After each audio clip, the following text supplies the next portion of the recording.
lead us. John, you're welcome. Thank you. I am grateful for opportunity to interact with many people. I can see we are quite a few people. Of course, some I know, like Professor Wika for many years, but some are totally new.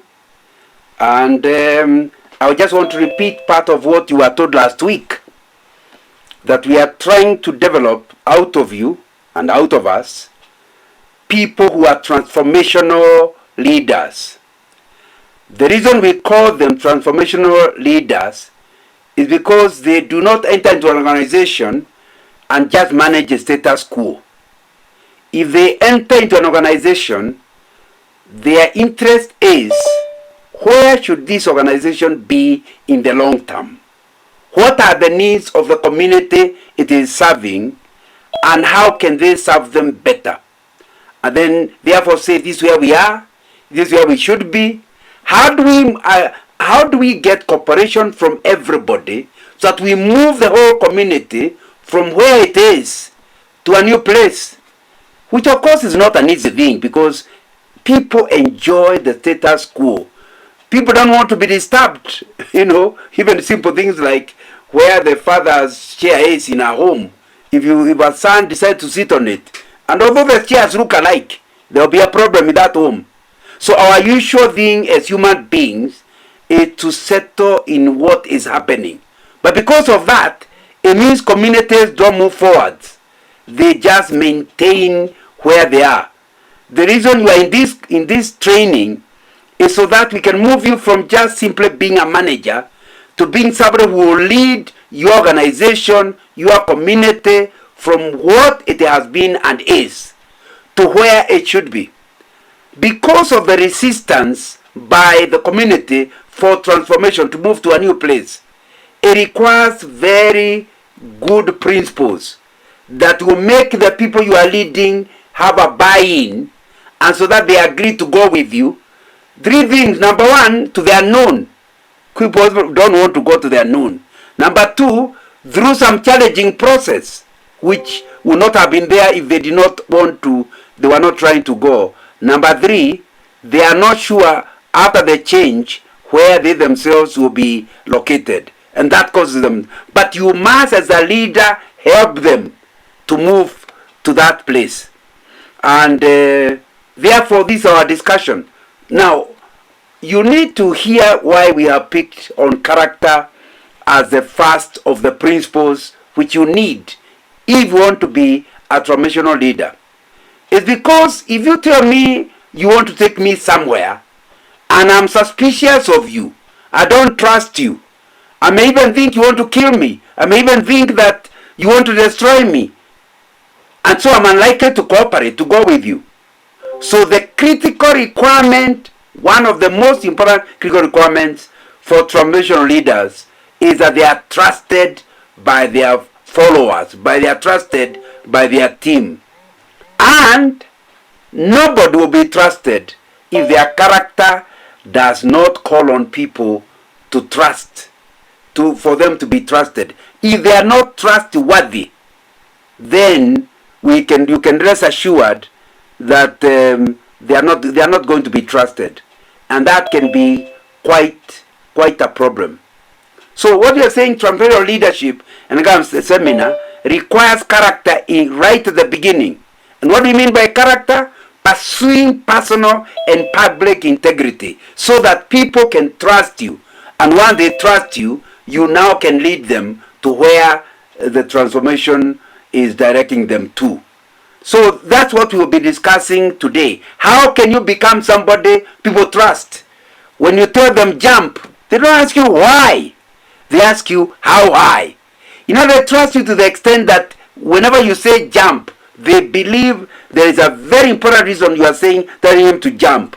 And so their only decision is, do I jump 3 feet or 6 feet? Not all of us are at that level, where the teams we are leading are actually at the level where they trust us, so that we spend a lot of our time trying to explain ourselves, a lot of time people resisting the move. That's why we are discussing the subject today. And my prayer is that as we do, we will get help. I want to start with a quotation by somebody called Alfred Adler, who is an Australian psychotherapist. He says, and I agree with him, people of genius are admired. Remember, what you're after is trust. If you are very bright, if you are the cleverest boy throughout your university life, got first class honors if you are in the British system, people admire you. What does that mean? They wish they were like you. He goes on to say, people of wealth are envied.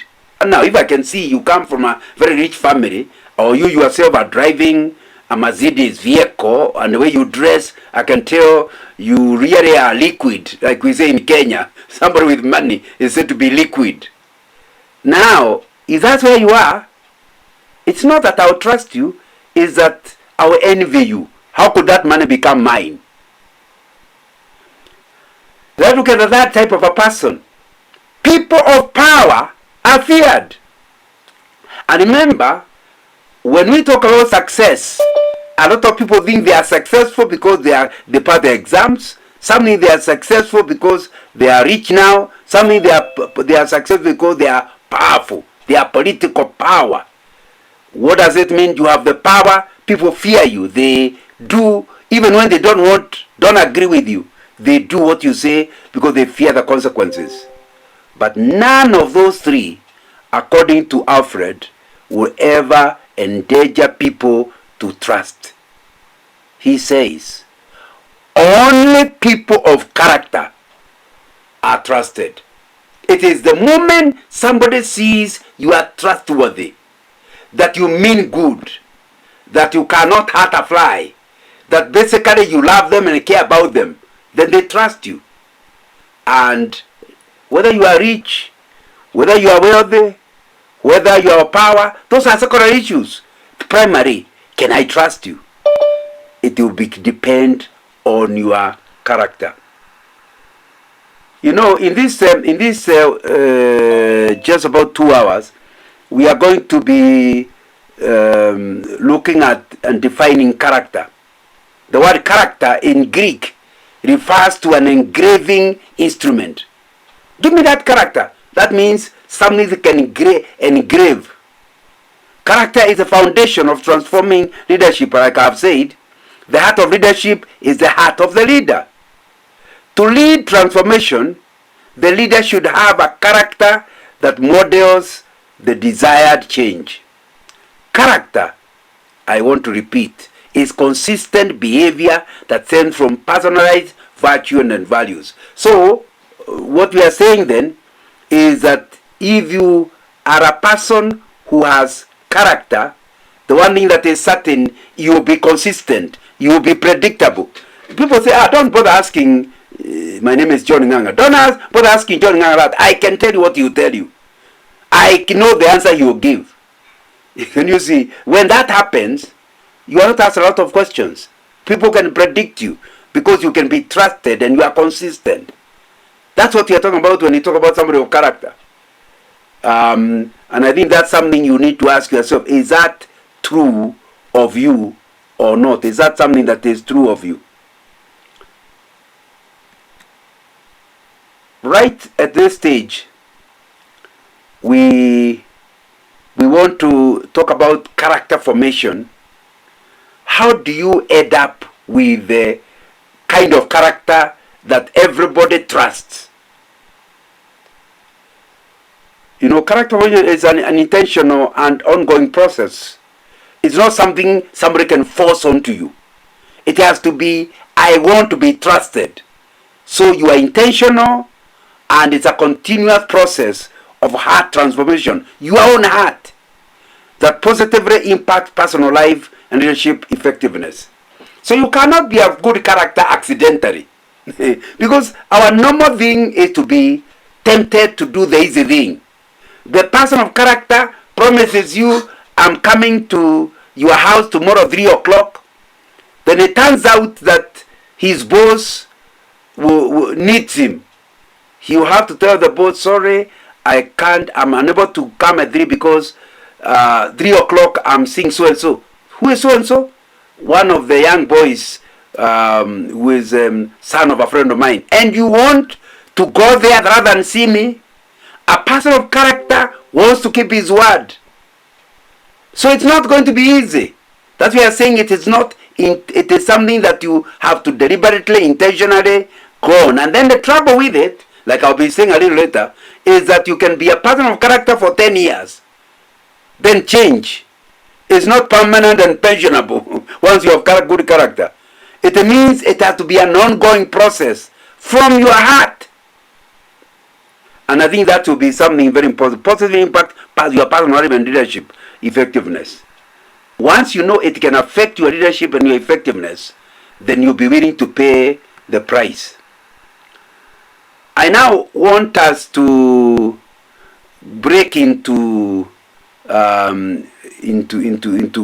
groups. And when you break into groups, I want you to think of a person who influenced you, who you are. One of the products of trusting someone is when you trust them, they end up influencing you quite a bit. So I want to know in your own life who you are today, your values, your behavior. Who influenced you to be who you are today? Of course, there are many, so pick one. It can be a teacher, can be your parent, can be a neighbor. I don't know who, you know. So once you pick the person, you don't have to tell us the name. Tell us, just give a description of who the person is. Go ahead and tell us what value, core value, do you hold today? And if you check backwards, the reason why you believe in it is because you are influenced by that person. Maybe you are very good at timekeeping. You keep time. And when you trace back, there was somebody who kept helping you to keep time, and you admired them, trusted them, and you said, to be a good person means to keep time. So up to now, you will sacrifice anything just to keep your word on issues of time. Just give me an example. So once you have identified the person who has influenced you, tell us exactly the value you give it. And then give us evidence that you actually have exhibition that you have. Like if you tell us you have the value that you have is of timekeeping, give us several examples of challenges to timekeeping and how you have overcome them. Because you'll be tested on the value you have, and you are going to pay heavily. What price have you paid in recent years? Not something you used to have, but something you are doing currently, that because of that person. Then the final question, we go back to the guy. What did you admire in him or her so that you wanted to become like that person? What is it about them? Is it that they were beautiful? Is that they smiled? Or is it that they were fat? No, just tell us. What made them so trustworthy that they ended up influencing you? Now, you will not be able to repeat everything. So my suggestion, as soon as you start, appoint a leader and a secretary, and then when you come back, please post your answers to the 3 questions in the chat box. We will read some of them, some we will not be able to read. And I'm giving you a whole 15 minutes because that's the heart of our training today. If you could become like that person, you really have our job is done. You will be a transformational leader. He transformed you. So I want to give you enough time, 15 minutes, for that discussion. But we want you to come back with the 3 answers. Especially if you claim something, give us the evidence.